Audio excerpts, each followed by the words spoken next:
সর্বশক্তি দিয়ে শেখ হাসিনাকে ক্ষমতায় রাখতে ব্যর্থ হয়ে পরাজয় মেনে বাংলাদেশের সঙ্গে সম্পর্ক উন্নয়নে জোর দিয়েছে ভারত। বুধবার সকালে পররাষ্ট্র মন্ত্রণালয়ে উপদেষ্টার প্রতি প্রধানমন্ত্রী নরেন্দ্র মোদীর শুভেচ্ছার কথা উল্লেখ করেন প্রণয় ভার্মা।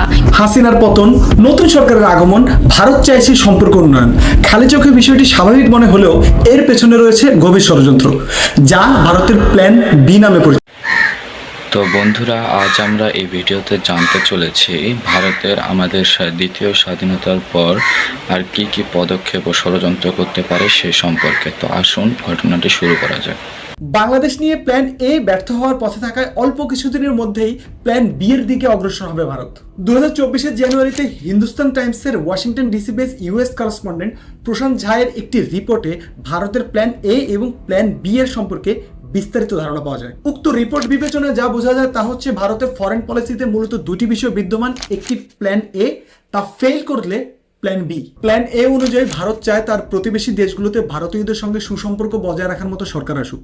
সেক্ষেত্রে ভারত তার প্রতিবেশী দেশের এমন দলকে সমর্থন দেয় যারা ভারতের কাছে জিম্মি হয়ে থাকতে পারে।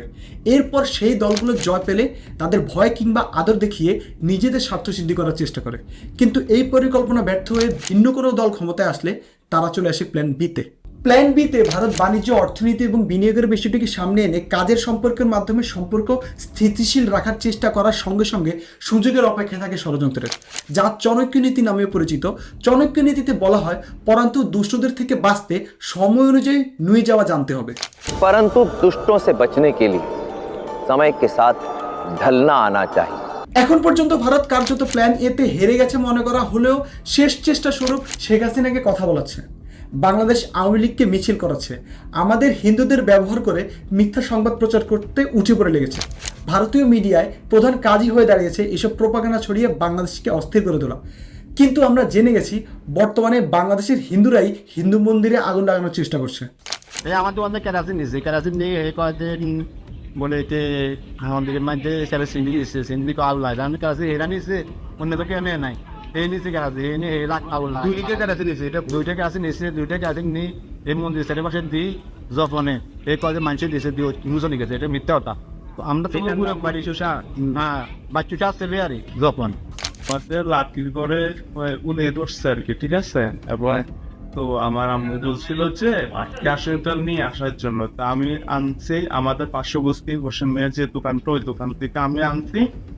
তো হয়তো আমার সময় হয়তো আমার বদলে হয়তো ছিদ্র ছিল বা যেটাই হোক হয়তো করতে পারে, ঠিক আছে, কিন্তু হয়তো আমি জানি না। কিন্তু পরবর্তীতে 8:30 বা 9টার দিকে যখন এটার গন্ধটা বেরোচ্ছে, আমি আসলে ওই খেয়ালের বলে জিনিসটা আমার গার্ডিয়ানকে জানাইতে ভুলে গেছি।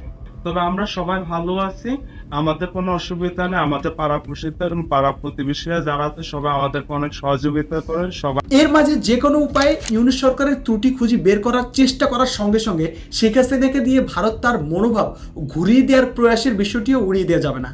আর এসব ষড়যন্ত্র ভেস্তে গেলেই ভারত চলে আসবে প্ল্যান বিতে।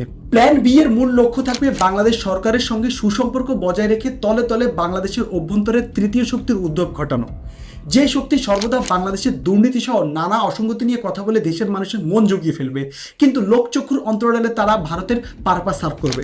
সেই দলের আবির্ভাব আমাদের সামনে এমনভাবে হবে যা দেখে খালি চোখে মানুষ ভাববে এই দল তো আমাদের জনগণের কথা বলছে, কিন্তু আদতে সে দল ভারতের দাবিদার। সে দল দুর্নীতি সহ অসঙ্গতির বিরুদ্ধে সোচ্চার হওয়ার সঙ্গে সঙ্গে 1971কে সমর্থন করবে। এর মূল কারণ হচ্ছে যদি 71কে সমর্থন করা না যায় তবে ভারতের অবস্থান বাংলাদেশে পোক্ত করা যাবে না। তাই সে দল যেহেতু ভারতের পারপাস সার্ভ করবে, অতএব তাকে 1971 সমর্থন দিতেই হবে। আর এটি হবে ভারতের লং টার্ম প্রজেক্ট, এবং সেই সময় এই ভারত স্বয়ং আওয়ামী লীগ থেকেই মুখ ফিরিয়ে নিবে। ইতিমধ্যে শেখ হাসিনা ভারতের কাছে বিরক্তির কারণ হয়ে দাঁড়িয়েছে। এই পরিস্থিতিতে দাঁড়িয়ে যতদিন শেখ হাসিনা ভারতে থাকছেন ততই কিন্তু ভারতের সামনে অত্যন্ত অনভিপ্রেত প্রশ্ন একটি মাথা চাড়া দিচ্ছে, আর সেই প্রশ্ন হলো, অতিথি তুমি কবে যাবে? ভারত সমর্থিত সেই দল আওয়ামী লীগকেও নিন্দিত হিসেবে বিবেচনা করবে, এমনভাবে বাংলাদেশের সঙ্গে মিশে যাবে যা দেখে বোঝার কোনো উপায় থাকবে না এটি যে ভারতীয় এজেন্ট। দেশে বেকারত্ব বাড়ছে, তারা আন্দোলন করবে। দ্রব্যমূল্যের ঊর্ধ্বগতি, তারা আন্দোলনে যাবে।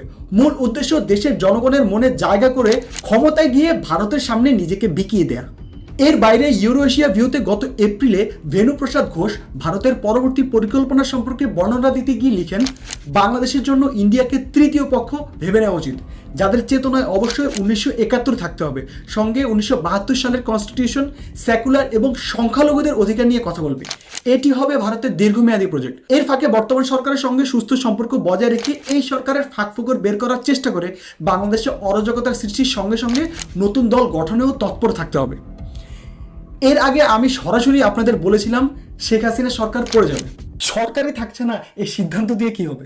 খুব শীঘ্রই শেখ হাসিনা ও বাকি নেতাদের মতো দেশ ত্যাগ করবেন, তার আগে তার মেয়ে শেখ সেলিম, তন্ময় সহ শেখ পরিবার। এরপর শেখ হাসিনা পালানোর এক সপ্তাহ পূর্বে আমি বলেছিলাম সশস্ত্র বাহিনী গিয়ে শেখ হাসিনাকে বলবে, দুঃখিত আমরা আপনাকে রাখতে পারছি না, আপনি ভারত চলে যান। শেখ হাসিনা দেশ ত্যাগের আগেই বলেছিলাম শেখ হাসিনা হার মেনে নিলেও ভারত মেনে না নিয়ে দাঙ্গা বাঁধানোর চেষ্টা করবে।